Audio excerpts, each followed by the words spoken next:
You have to let go of the old ones.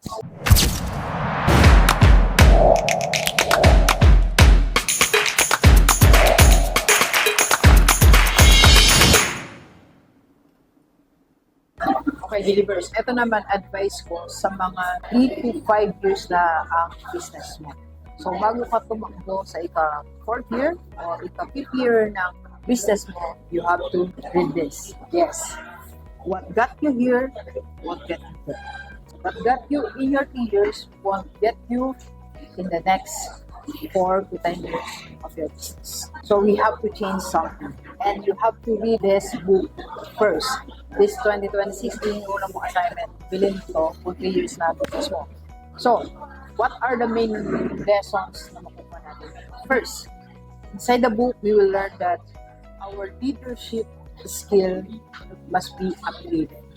Kailangan upgraded na yung skill na ginagamit natin. Leadership style mo, dapat ma-change tayo, dapat may something new sa atin, sa system natin, sa strategy natin, as a business owner. Dapat nagka-upgrade tayo.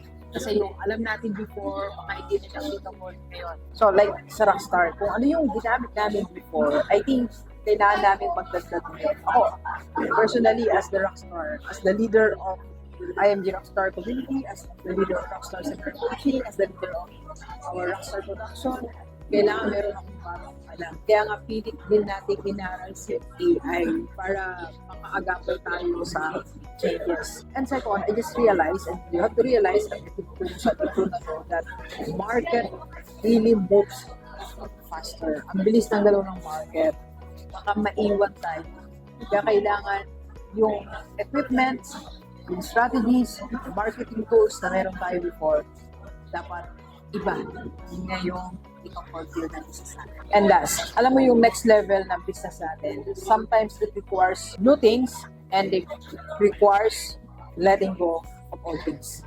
Yes, sa negosyo, minsan meron tayong iniwan ng old belief, old system, old machine, old place, old employees.